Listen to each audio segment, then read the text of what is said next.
The Atlanta Braves bats explode late against the Mets bullpen to take game 2 of the 4-game set in New York. Michael Harris does leave the game early. What could the Atlanta Braves do if he has to miss some time for the struggling center fielder? We'll get into all that on today's episode of Locked On Braves, so let's get into it.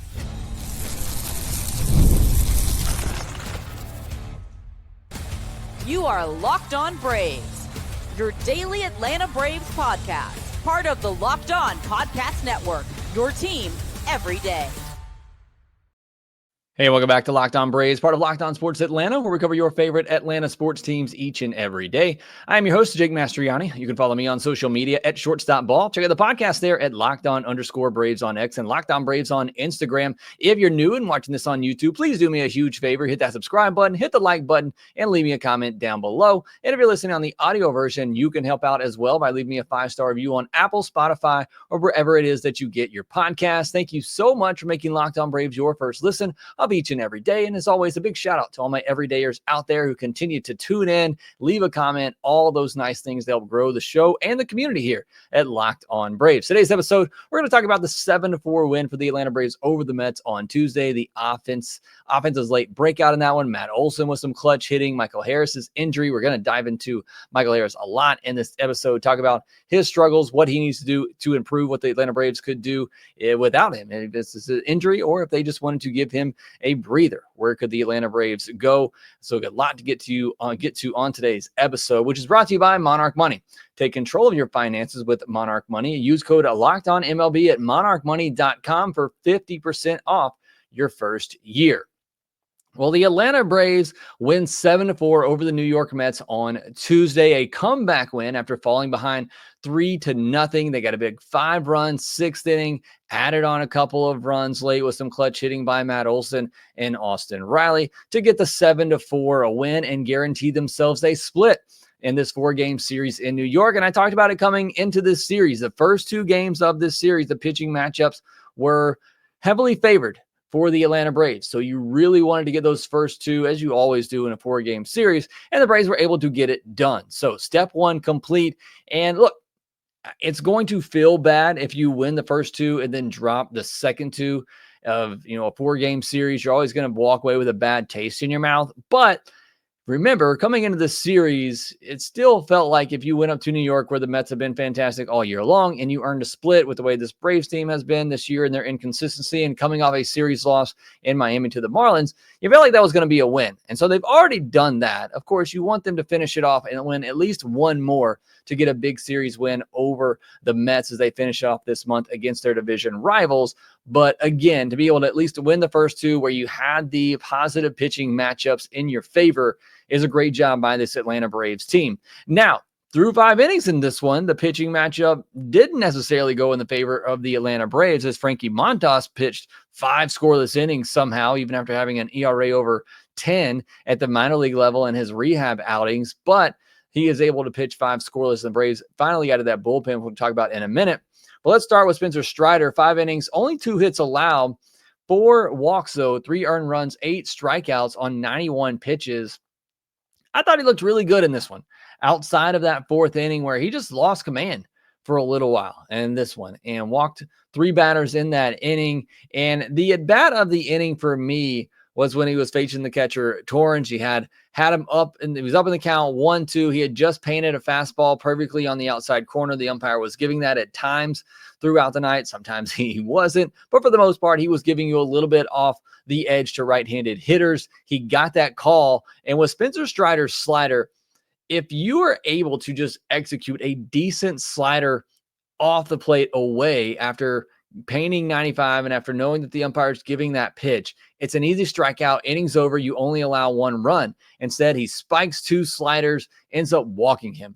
And that was the most frustrating at bat of what was a frustrating inning for Spencer Strider. You walk him, and then, of course, you go with the back-breaking 2-out, 2 RBI single to Brett Beatty. But it really goes back to that Torrens at bat for me. If you could just execute just a decent slider away, it's strike 3, inning over. But you look back at this night now, and it was a game where Strider didn't have his slider in this one. It was not there for the most part. He got more whiffs on his four-seamer in this one than he did on the slider. He got 4 whiffs on his four-seam fastball, which averaged 95.8. It topped out at 97.8, so pretty similar to his last outing, although I felt like overall it was down just a little bit. But the slider just wasn't as sharp for Strider in this one, which to me is somewhat encouraging. The fact that he's able to get through the lineup for 5 innings, only allow the 3 runs. Again, you would love to keep that to 1 if he's just able to execute a decent slider. But the fact that he was, for the most part, able to get through that Mets lineup with just his four-seam fastball, I do think is somewhat encouraging. So again, overall, I thought it was a good, not a great start for Strider. You had that long top of the 6th inning, and he was at 91 pitches on a hot night. So Snitker making the right decision and not sending him back out there for the 6th. I think, had it been a shorter inning, had maybe it not been as hot, maybe it had been a little bit deeper in the season, maybe you could have pushed him for another inning. But I think outside of the 4th inning, it was a really good version of Spencer Strider. But that 4th inning counts, and that 4th inning was not good, and it was very frustrating for him. And again, if he just executes one decent slider there, he's out of it. But that just tells you the slider wasn't there for him on this night. Now, I thought the bullpen management was well utilized by Brian Snitker in this game. I mentioned the right decision not bringing Strider back out there, for a couple of reasons. One, he's at 91 pitches. It's a hot night, and you just had a long inning. But also, your team just took the lead. Go to one of your better bullpen arms against the middle of the Mets lineup and make sure you have a shutdown inning. And he did that by going to Pierce Johnson in the 6th, which seems odd, but I thought that was a great call by Brian Snitker to go to one of your better relievers in that spot, maybe the 2 or 3 that you actually trust out there, to shut things down after your offense just gave you the lead. So I thought that was fantastic, and Pierce Johnson comes through with a good inning. Then you go to Montero against the bottom of the order, and Montero has been better. 5 straight scoreless outings now for Montero, and allowing just a hit and a walk with 9 strikeouts in those last 5 outings. So he's been good as of late, really for the past month. Then you go with Dylan Dodd against the lefties for the top of the order after you extend that lead a little bit, and Dodd continues to get more high leverage action, which I think is good for him and a good development for the Braves, needing another lefty out there you can go to. Bummer hasn't pitched in a while now, and you're kind of seeing Dodd get those opportunities over him. And then you go with Enyel De Los Santos to finish it out, which I thought was the right call. And De Los Santos has been pretty good for the most part. A couple of rough outings here lately. He gets the first out, but then gives up back-to-back hits, and Snitker, not messing around, I guess, goes to Iglesias. And look, I know Enyel De Los Santos kind of had his ups and downs. Not a lot of people trust him. I don't trust Iglesias coming in with runners on in the 9th inning to close things out. And I know you didn't want to go to Dylan Lee. You used him for an inning plus the night before, but Iggy just scares me. And he was lucky to get through this outing. He did not throw the ball well at all. But same thing to Spencer Strider. If he executes one decent changeup, he's able to get out of this. You had the number 9 hitter out there on Ronnie Mauricio. You had just painted a fastball at the bottom of the zone. If you can throw a well-located changeup at the bottom of the zone, you're out of that inning. It's strike 3, game over right there. But instead, he hangs it, and Mauricio is able to pull it down the line for a double. And we've just seen Iglesias do that too much this year, leaving pitches up. But even some of the at-bats, the outs that he got, I mean, he was kind of all over the place with his pitches. So did not throw the ball well in this one. I just don't know if you can trust Iglesias to come in. I talked about it the night before, wanting to make sure you go to Iglesias in a clean inning. I just don't know that he can handle coming in the middle of an inning like that with runners on base for somebody that's a contact type of pitcher. So I don't love the call, but who else do you really trust out there? I think I maybe would have just stuck it out with Enyel De Los Santos for the final 2 batters, the 8th and 9 batters, and then have Dylan Lee ready if it gets to the top of the order. Again, I know maybe Lee wasn't available at all tonight after pitching an inning plus the night before. I just don't trust Iggy. That's the bottom line. Now, offensively, you get 7 runs on 8 hits, 9 walks in this game, 9 strikeouts after 13 strikeouts the night before. That's still too many strikeouts for me. Only 2 extra base hits. Both of them were doubles. So still, the home runs aren't coming. Alex Verdugo just missed one, and this one, just home runs aren't there. So finding other ways to score. Braves do that. 4 for 10 with runners in scoring position. It's much better and improved from what we saw in Miami over the weekend. So that's a great number for them. Again, just that 1 or 2 extra hits with runners in scoring position make a huge difference. 4 2-out RBI in this one, including 3 by Matt Olson, who had that big 2-out, 2 RBI hit in the 5th inning to really cap off that huge inning for the Atlanta Braves. And look, at the end of the day, they scored 7 runs. They had 8 hits, 9 walks, but there were so many chances early in this game where you could have gotten to a pitcher in Frankie Montas who was getting beaten up at the minor league level. You had runners on the corners with 1 out in the 1st inning in Austin Riley, who hit the ball hard, but right into a double play, and you don't get anything there. Olson had 1st and 2nd with 1 out in the 3rd inning and hit the ball hard, hit it deep to left center field, but didn't come through with the clutch hit there. Obviously, he did later. He just missed, a home run in that at bat, just missed a home run his next at bat as well with Nick Allen on first, but unable to came through, but he did later. And then even in that same inning, Ozuna strikes out. And then Ronald and Olson followed a 1-out single by Allen in the 5th and couldn't do anything either. Ronald, very kind of odd night for Ronald. He did walk twice, so he continued his streak of getting on base multiple times to 14 straight games, which is just insane. But he also struck out 3 times. So some uncomfortable bats for Ronald. We'll see if that continues or he can kind of get back on track. I'm not saying he's off track. I'm talking about, a couple of at-bats here or there, but certainly was just an off night for Ronald. And I guess, he is human. He can have those every now and then. And he still reached base twice and stole it back. So even on his off nights where he doesn't look as comfortable at the plate, he still is able to get on base and do some things for you.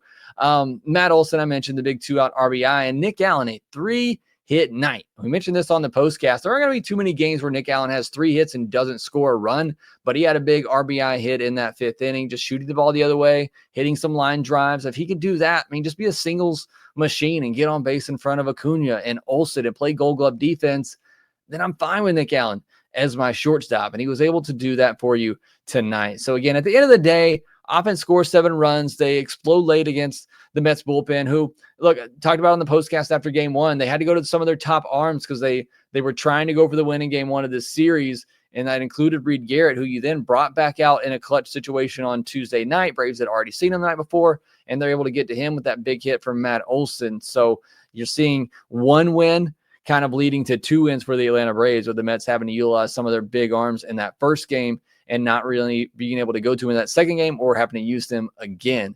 So just some good stuff late here from the Braves offense. Not a complete game from them, but not going to complain at all when this offense puts up 7 runs. Well, the Atlanta Braves offense did some good things on Tuesday night. Michael Harris continues to struggle at the bottom of the order, and now there's an injury on top of that. What could the Atlanta Braves do without him? What can he do to turn things around? We'll talk about all that here next. Ever check your bank account and wonder, where did all the money go? Between dining out, summer vacation, online shopping, and entertainment, it's easy to lose track of your finances. That's where Monarch Money comes in. Your personal CFO, giving you full visibility and control over all of your finances. Monarch Money isn't just a budgeting app, it's a complete financial command center. You can track all your accounts, investments, and spending in just one place. So you stop just managing your money and start building wealth. Managing money with your partner is smoother than ever. You can track shared and personal accounts, set goals, which I absolutely love that feature, and you can stay on the same page without all the stress. You don't need any more stress in your life. Atlanta Braves Baseball is doing enough of that for you. Take control of your finances with Monarch Money. Use code LOCKEDONMLB at monarchmoney.com for 50% off your first year. That's monarchmoney.com, code LOCKEDONMLB for half off of your first year. Again, code LOCKEDONMLB at monarchmoney.com for half off of your first year. Thank you as always, making Locked On Braves your first listen of each and every day. Go check out the guys over at Locked On MLB for your second listen of the day. Solely getting caught with everything happening around Major League Baseball, and the guys at MLB Game Night do a fantastic job of giving you the biggest highlights from each and every night as well. So full disclosure, I had this all prepped and ready to talk about before Michael Harris exited the game on Tuesday night with an injury after getting hit by a pitch in the elbow. Still don't have full results of that injury, hoping it's just precautionary and it's nothing major there.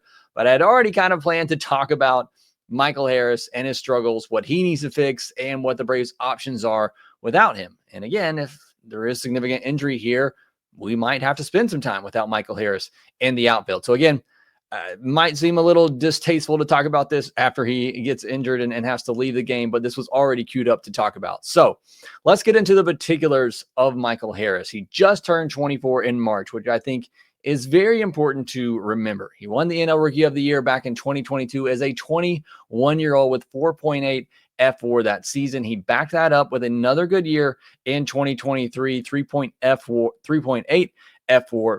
Now, remember that year, he got off to a slow start. He was one of the worst hitters in baseball for the first month and a half that year. Everybody was talking about maybe needing to send him back down to AAA. Then he turned it on the rest of the way. Also worth mentioning, 2023, baseballs were flying. For the Braves, for a lot of teams, baseballs were flying. In 2024, he dealt with some nagging injuries, had some ups and downs throughout the entire year, and just never really got going, much like most of the Braves offense that season. He ended with just 2 F4, but a lot of that was inflated because of great defense that he plays in center field.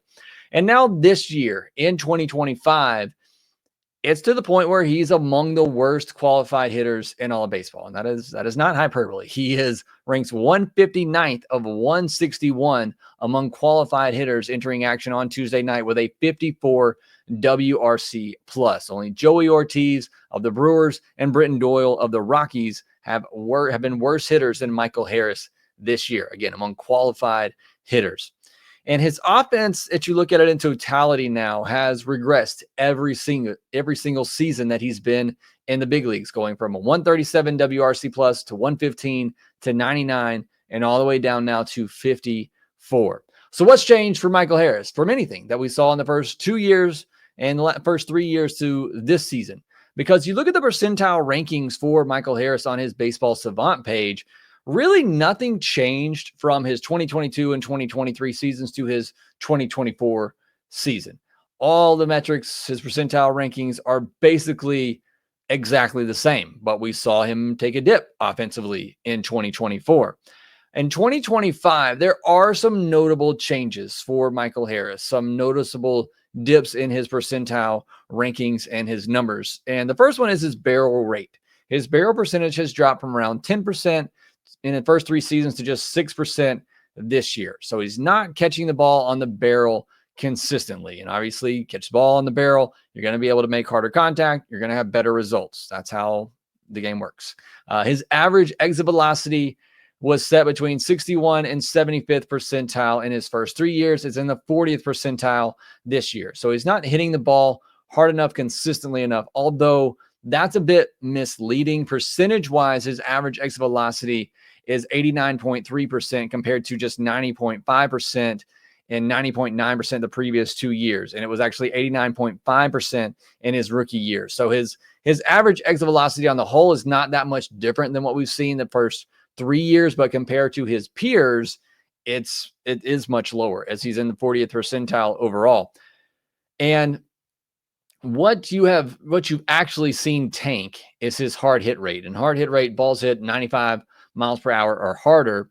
It went from 45 to 49% hard hit rate in his first 3 seasons, all the way down to just 39.3% this year. So you're seeing a 5+% drop in his hard hit rate. So he's not consistently hitting the ball hard enough.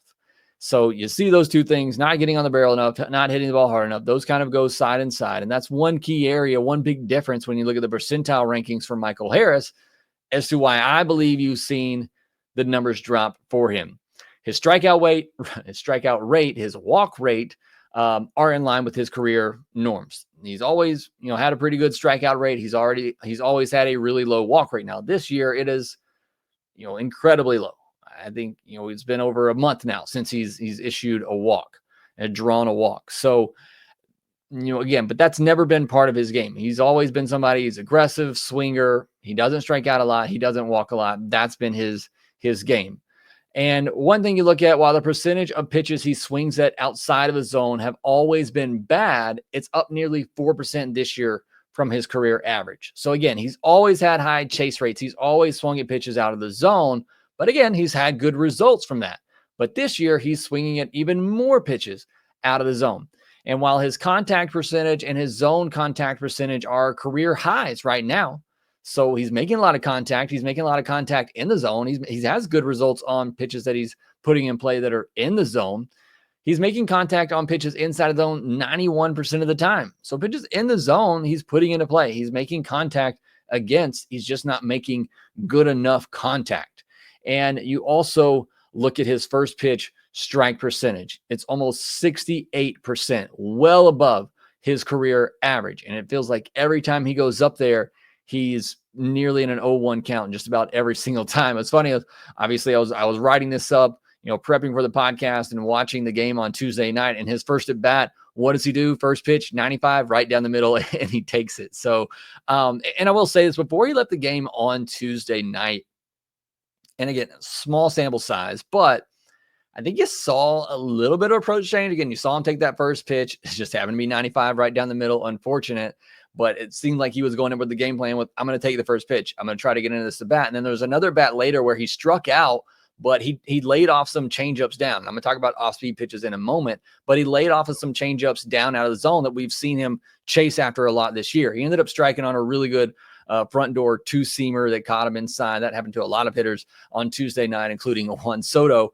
But I think you maybe saw a little bit of an adjustment for Michael Harris in Tuesday night. Again, small sample size, but hopefully that is a trend that we're starting to see from him.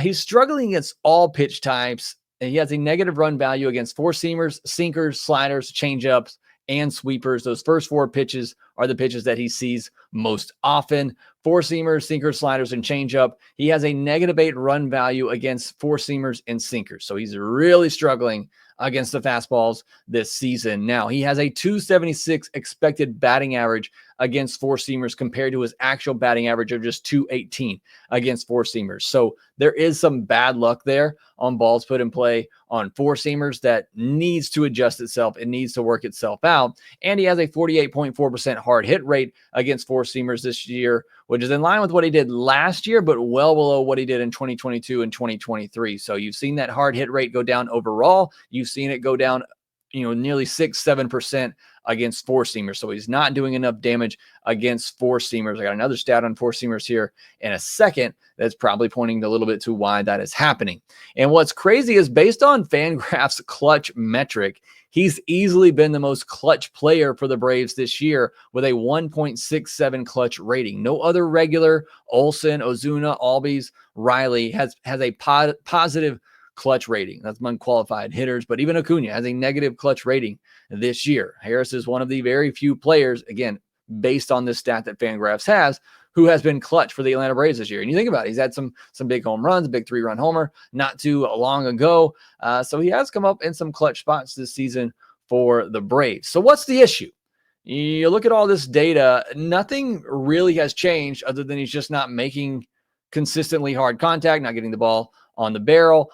He is chasing out of the zone a little bit more. But a deeper dive, I think, into some of the pitch metrics that you see, and he's actually seeing more fastballs in the zone this year, but the number of off-speed pitches seen out of the zone has risen significantly, going from 62.3%, 62.9%, 57.9% last year. I don't know why they stopped doing it last year, but it's all the way up to 68.6% this year. And if you've been watching Michael Harris and you're an everydayer here of the podcast, you probably are.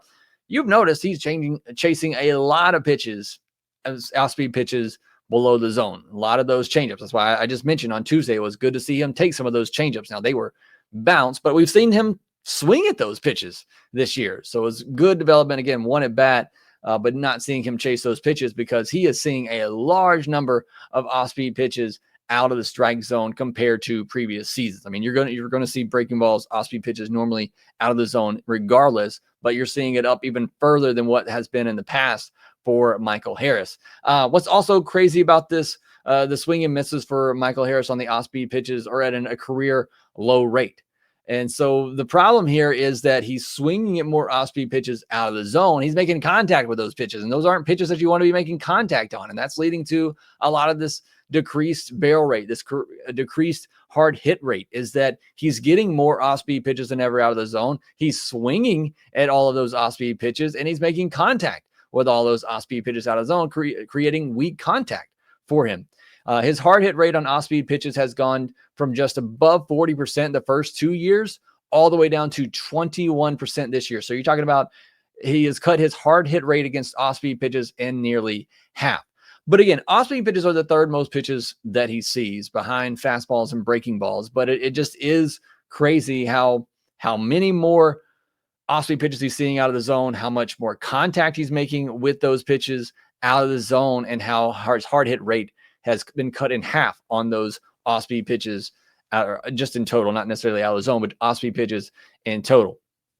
And another crazy thing here, I told you I had another stat on the fastballs. He is chasing more fastballs out of the zone, up to 39.2% this year. That number has slightly gone up every season, but it was around 31% in his first 2 years, jumped up to 35% last year, and is up to nearly 40% this year. So again, he's chasing everything, and that's always been part of his game. But now, it's a 4-year incline of chasing fastballs out of the zone. And he's, then we're seeing him chase off speed, but just chasing everything. But it's crazy to see those numbers just get worse and worse. And I think that's the biggest frustration. I posted this on Twitter the other day. One of my biggest frustrations with Michael Harris is that there just doesn't seem to be a willingness to change his approach. And that's why I get just a little bit excited, even seeing just possibly a little bit of an approach change for him on Tuesday. And don't mistake that for me saying that he doesn't care, like somebody tried to do on social media to that post. I know Michael Harris cares. He cares more than you do. He cares more than I do. Michael Harris wants to be great, and I know he's working hard. But is he working hard at getting back to the same approach that he's had for the first 4 years that it seems like pitchers are adjusting to? Or is he working hard at changing his approach to adjust back to what the pitchers are doing to him? And that's really what I wonder right now with Michael Harris. Is he really just been working to get back to that same approach that worked for him in the first 2 years, or is he working to improve his approach? Because that's why myself and a lot of other people have been predicting and wanting a breakout season from Michael Harris, or another jump to see him be an all-star type of player, is because we all just kind of assumed that plate approach will get better as he gets older, as he sees more pitches, that plate approach will get better. And instead, we've seen pitchers adjust to him, and we've seen his plate approach get worse. And until that changes and he starts swinging at better pitches in the zone and stops chasing and making all this weak contact on pitches out of the zone, one, we're not going to see Michael Harris get back to being a good offensive player. We're also never going to see his talent truly live up to what it could be, because I still maintain that it's a very talented player. But right now, it mainly seems to be an approach issue for Michael Harris that is holding him back right now. And look, in the end, what can the Braves do about Michael Harris? Again, hoping that he's okay and there's no significant injury there, because the bottom line is he plays Gold Glove defense. That and the fact that he's under control for 5 more years. He's making $8 million this year. He's going to get a longer leash than most. Plus, again, he's still just 24. And he's playing great defense, and there aren't any great alternatives. We'll have to see if there is an actual injury here. So he's going to have to figure this out on the fly. Again, hoping that he's healthy and can get back out there. He's going to have to figure this out on the fly, and Braves fans are just going to have to continue to be patient with him, because I don't see an obvious replacement unless they were to go out and trade for somebody to kind of piece it together. He does have options left. You could send him down to Gwinnett to try and figure it out. Well, again, I don't hope that he is injured. If he did have to go on the IL for a little bit, maybe that kind of helps him reset, can work on some things and come back.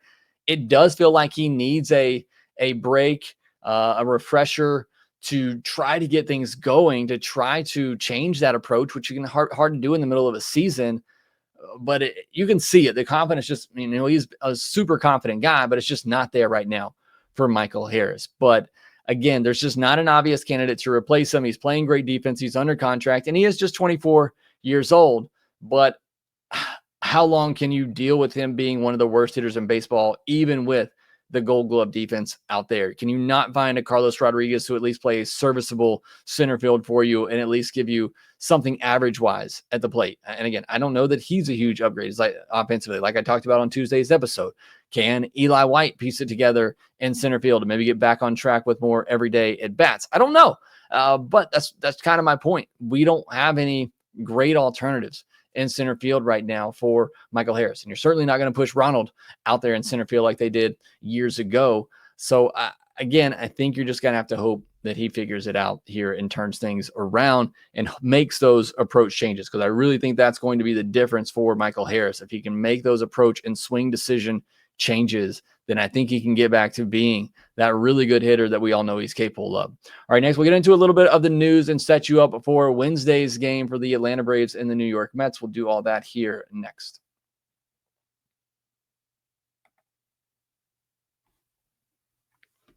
A little bit of news from the day on Tuesday. MLB announced a state-of-the-art fan zone for the Speedway Classic happening on August 2nd. Jake Owen is going to join the musical entertainment with Tim McGraw and Pitbull. I don't know who Jake Owen is, but Jake is my name. Owen is my oldest son's name, so must be pretty awesome. The Braves also signed reliever John Brebbia for some veteran depth in the minors. Don't know that we'll see John Brebbia like we did last year, but some more depth for the bullpen.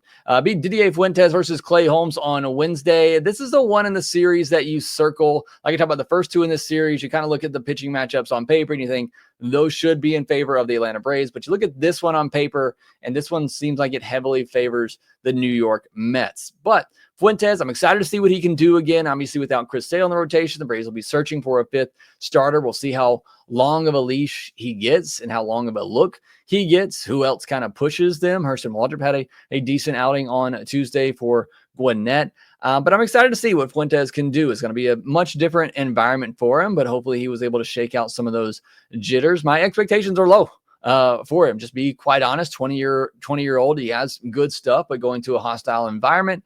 And as I've said before, I think it's interesting that they're giving him a look now. And I think it's just because they feel like he has the best stuff in the system at the moment.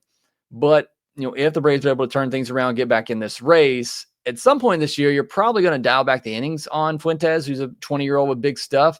Could this be an audition for him to maybe get a spot in the bullpen at some point this year? Now, on the other side is Clay Holmes, a 3.04 ERA, but a 3.95 xERA, just a 21.1% strikeout rate. That's not anything terrible, 9% walk rate, and a 243 expected batting average. So perhaps some regression due for Clay Holmes, and also just good pitcher. Mets seems to be doing this with a lot of their pitchers here as of late. Everything he does is pretty mediocre. You look at his Savant page, but he does get the ball on the ground at an elite level. You look at his last start, which came against the Braves on June 19th, 4 2/3 innings, 4 hits, but really struggled with command in that one, 6 walks, but only 3 earned runs. Braves couldn't get that big hit to really put up a crooked number. They did ultimately win that game pretty easily and chased him after 104 pitches through just 4 2/3. He got 5 strikeouts, just 5 whiffs in that game, though. A lot of weak contact, only 2 hard hit balls on 13 balls put in play against Clay Holmes, and they were both singles. And Nick Allen, who had a big game on Tuesday, he had the only extra base hit off Clay Holmes in that game with a double. So hopefully his hot streak continues into Wednesday. But really for Clay Holmes, it was just the walks in that one. It's not like he was getting up a lot of hard contact. The Braves weren't really able to square him much at all in that one. You got to figure his command will probably be a little bit better in this one. They'll need to do more damage with the bats, come up with those big key hits like we saw them do in the game, late in the game on Tuesday, not early in the game, but late in the game. Matt Olson coming through with the big hits on Tuesday night, and avoid those double plays. Like I said, gets the ball on the ground a lot. So making sure you try to avoid those double plays. Cunha's on, whoever. Ozzy, try to get some stolen bases in there to get out of those double plays. Maybe try a hit and run, since this guy that typically hasn't been racking up the strikeouts too much. But that should be the game plan for the Atlanta Braves on a Wednesday night with Didier Fuentes versus Clay Holmes. The Atlanta Braves trying to win the series on a Wednesday night. But that will do for this episode of Locked On Braves. Make sure that you follow us on social media at LockedOn_Braves on X and Locked On Braves on Instagram. Make sure you subscribe on YouTube if you're new. Hit the thumbs up button. Leave me a comment down below. And make sure that you rate, review, and subscribe to the Locked On Braves podcast wherever you get your podcasts. And we will talk to you next.